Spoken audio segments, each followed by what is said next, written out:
ದಯವಿಟ್ಟು ಕೇಶವ ವಿಠಲನ ಧರೆಯೊಳ ದಾಸರನ ಕೇಶವ ವಿಠಲನ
ಹಿಂದೂ ಸಮಾಜೋತ್ಸವ ಕಾರ್ಯಕ್ರಮದ ಪ್ರಾಮುಖ್ಯತೆಯನ್ನು ತಿಳಿಸಿಕೊಡಲು ನಮ್ಮ ಮಧ್ಯೆ ಇರುವವರು ಶ್ರೀಯುತ ಭರತ್ ಕುಮಾರ್ ಅವರು ಪ್ರಚಾರಕರು.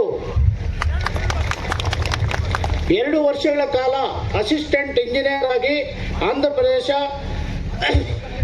ಸಿಟಿ ಎಲೆಕ್ಟ್ರಿಕಲ್ ಬೋರ್ಡ್ ನಲ್ಲಿ ಕಾರ್ಯನಿರ್ವಹಿಸಿ ನಿವೃತ್ತಿ ಪಡೆದು 1992ರಿಂದ ಪ್ರಚಾರಕರು.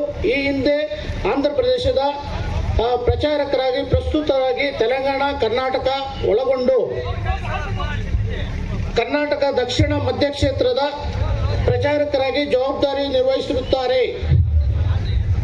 ಹಾಗೂ కేంద్ర హైదరాబాద్ రాజస్థాన్ పర్యటనలో వెళ్ళినప్పుడు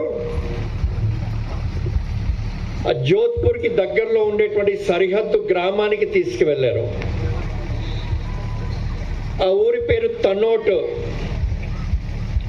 పాకిస్తాన్కి సరిహద్దు గ్రామం అది. ఆ ఫెన్సింగ్ వరకు వెళ్ళడానికి లేదు, 15 కిలోమీటర్ల ముందే ఆపేస్తామని. అక్కడ ఒక దేవాలయం ఉంది, తనోట్ మాతా దేవాలయము, అమ్మవారి దేవాలయం అది. గుడిలోకి వెళ్ళి దర్శనం చేసుకుని పూజ చేస్తూ ఉంటే అక్కడ ఉండేటువంటి పూజారి ఎవరంటే సైనికులే పూజ చేస్తున్నారు. అదేంటండి సైనికులు ఉన్నారు అని చెప్పేసి అడిగితే వాళ్ళు నవ్వుతూ చెప్పారు, బయట ఉంది చదవండి అన్నారు. ఆ దేవాలయం లోపల బాంబులు ఉన్నాయి. దేవాలయంలో కొబ్బరికాయలు చూసాము, పూలు చూసాము, అగరబత్తులు చూసాము, కానీ బాంబులు చూడలేదు. ఎక్కడ ఉంది చదవండి అన్నారు. 1965లో 1971లో పాకిస్తాన్తో యుద్ధం జరిగినప్పుడు ఆ తనోట్ అనేటువంటి గ్రామం మీద 1400 బాంబులు పడ్డాయి. ఈ దేవాలయం చుట్టుపక్కల 370 బాంబులు పడ్డాయి. కానీ ఆశ్చర్యం ఏంటంటే ఆ తల్లి యొక్క కరుణా కటాక్షం ఎలాంటిదంటే ఒక్క బాంబు కూడా పేలలేదు, ఆ దేవాలయానికి ఏమీ కాలేదు.